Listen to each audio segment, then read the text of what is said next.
right, we're here on the Tchefuncte River. It's a cold morning. I'm with Tim Bai, Sac-a-lait fisherman here on the Tchefuncte.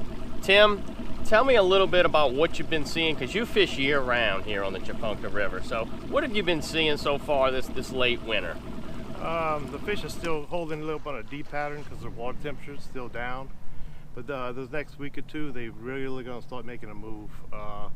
Let it get into the 60s, 62, 63, they're going to start moving into the Bow River, the rivers, off-river, the canals, and they're going to start fixing up to do their thing, spawn. Now, last night we had a strong full moon. I know you saw that, shining bright.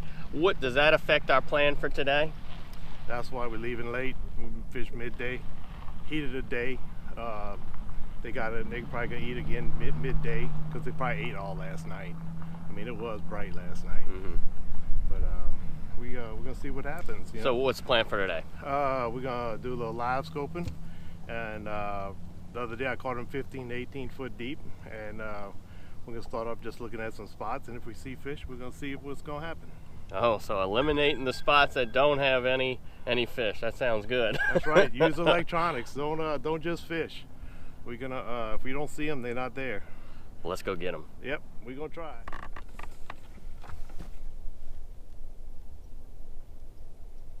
He didn't hit it. He put it close to. He's definitely one sitting on top of that structure.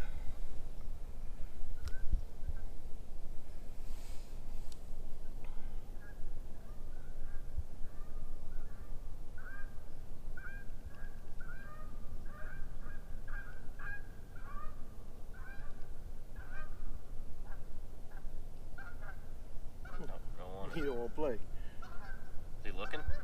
Yeah, he looked a little bit.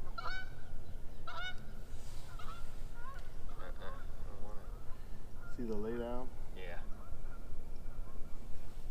Fish all mixed in that brush.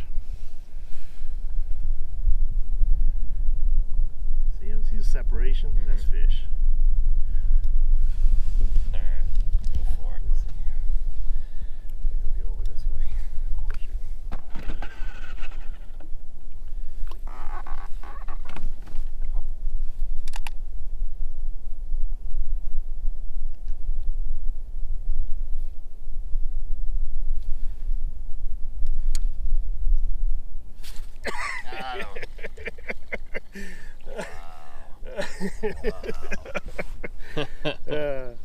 You saw the whole thing, huh? Yeah, that was incredible.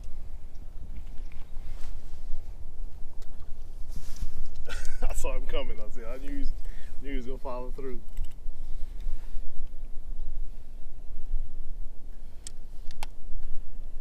See, that's a big fish right here, further.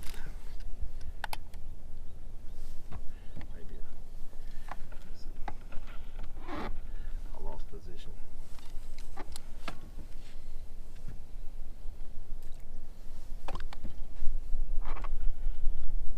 I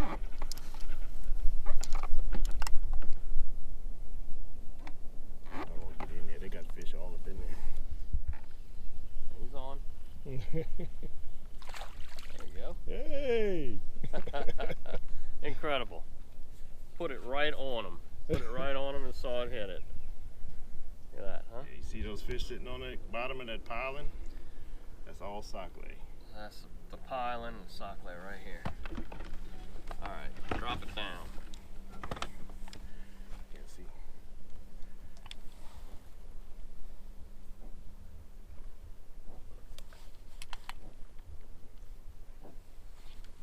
There he is.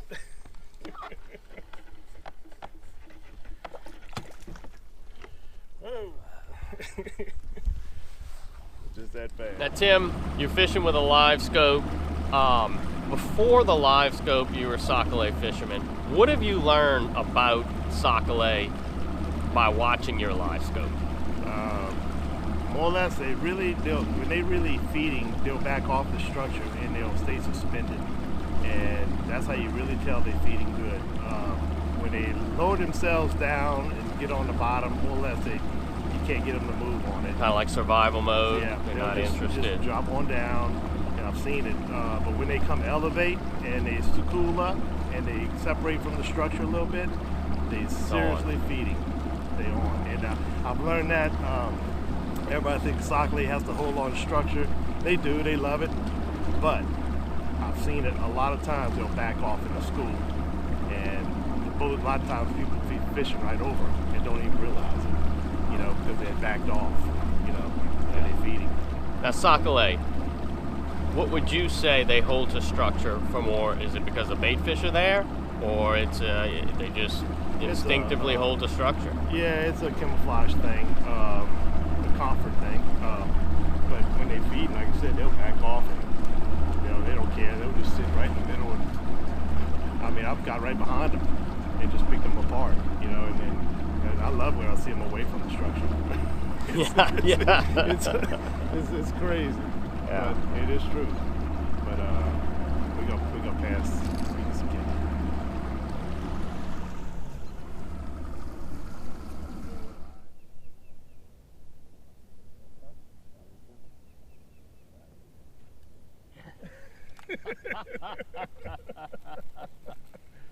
Oh, hey, man. big dog. I mean, that's. Entertainment is fine. Tim, I'm telling you what, this is all great, but like you said, if you take this away from you, yeah, I don't know. That's, to anticipate a bite like that is incredible. Turn towards the camera. Back. Oh man. Keeper. Yeah, we're gonna keep him. Keeper.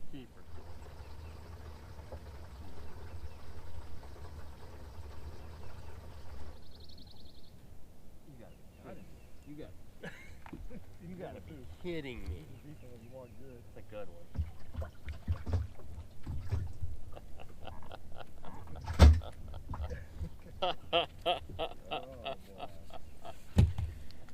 Oh, Tim.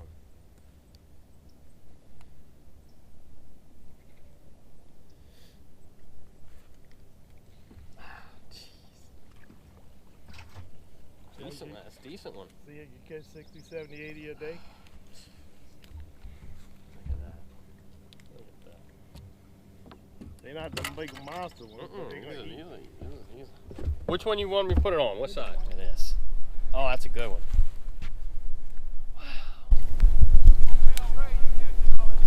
Wow. Coach me like you did last time. There he is. Man. That fish, huh? It's a nicer one. Yeah, that is nice. Yeah. All right, that's good. That's all white Sac-a-lait. Another one off that same brush pile. Yep. Nicer one. See how they get nicer? Yeah. We had to sift through the other little one.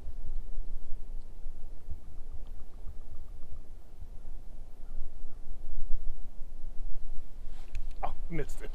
Oh man. He came on it too.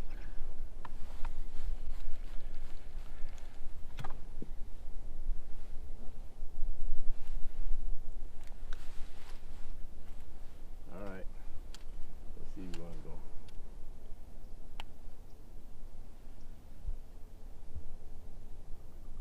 Coming to it. Yeah, you do was. You didn't want it. Got it. he finally followed through. Decent one. Deep water Sac-a-lait. End of January. Good one? Oh yeah. Whoa! Nice fish. That's what we talking about. Man. Had to get rid of them little ones and finally got a nice one to hit.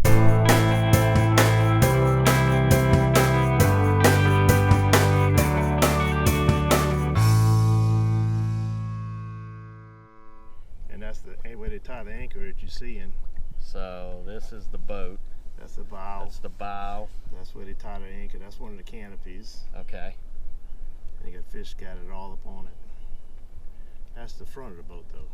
Yeah. Another one. Look at the size of this fish. How far down? About 15. 15 feet. So we're on a new spot. It's actually a sunken boat. And what would you say you caught him off of? What section of the boat, Tim? The front canopy. Front canopy. Actually, there's a few of them down there. We're gonna Yeah. see if we could duplicate this. Front canopy crappie. That's where Tim just caught that right there off that canopy. So we're dropping that jig right off the top of that canopy, and they're coming up to have a taste. The setup we fished with today, we use a 1/32 ounce jig head. We're using about a number 7 or 5 lead weight. A little heavier because we did fish a little deeper today. When they do run a little shallower, like 10-12 foot, lighten up your weight a little bit, and to drop the bait down a little slower, and get a better reaction. But that's usually what I use in deep water, current or a lot of wind.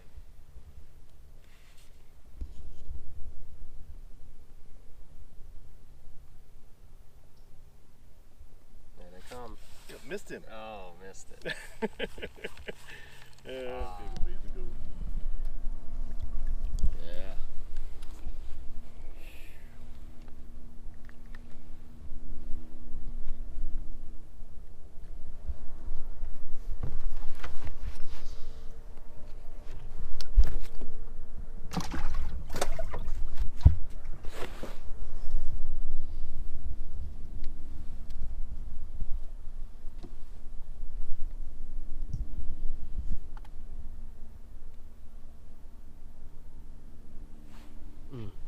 He saw come off the bottom. He circled back and came off the bottom fast. A little bass. That's why he came off the bottom. Fish.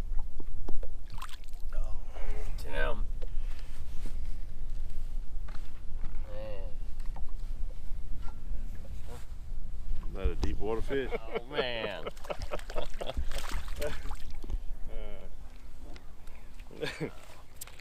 Okay, you caught one of the 3 that's down there. Let's see if you can get the other 2.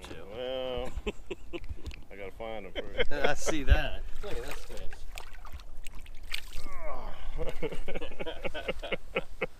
You can see him come right up and get Picking it. them apart, huh? Isn't Oh, they man. good? Blast. You ain't gotta fish the whole canal. One coming in the boat here shortly. Oh, didn't react to it.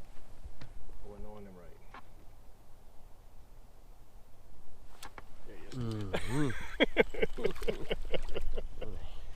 They got a few of them down there. All right, finishing up the day here on the Tchefuncte River.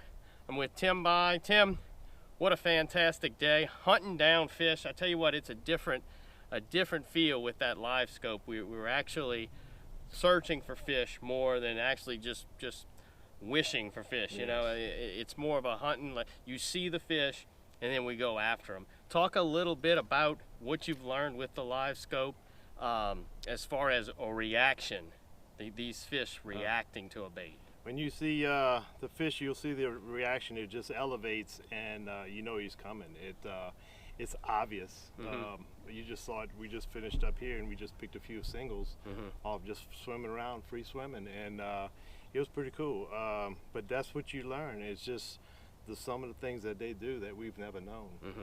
But it's opened up the whole new ball game. Yeah, absolutely. What would you say is a learning curve on the live scope if somebody was to get that? Do some YouTube, Google some videos, and you can pick up some pretty good pointers. I had the opportunity to have a cousin, and he's into it, and he taught me a lot. A few other people, I picked up bits and pieces from people, and YouTube, but and then time behind the screen. You got to do your time, and that all makes a difference, you know. And you can go with any body of water.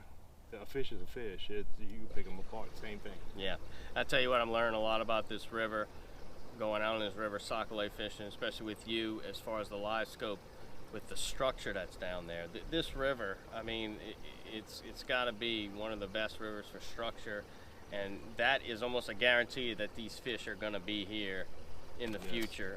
We're not going to catch them all. No. I mean, there's just too many. Talk a little bit about where these fish go where you can't get them. Well, you saw it today underneath that barge. They were 15, 20 feet underneath it, and you're not going to get them to come out. Yeah. And And it's that way any big old boat parked on the river. You just can't get them to come out. They might come out once or twice a day to feed, and if you're not there, you gonna miss it. But it's something to see, and they just hang out all day long in the shade, chilling like we do. Yeah. Well, I tell you what an enjoyable day. Nice cool temperatures, no sweating. Sun is not doing its thing, burning us like usual. Just a beautiful day on the Tchefuncte. Quiet, no jet skis out here. Exactly. I certainly appreciate it. I enjoyed it, and I learned a lot, Tim. So, look, from here on out, man, the spawn's coming, and you can come catch these suckers on the Tchefuncte River. Yeah.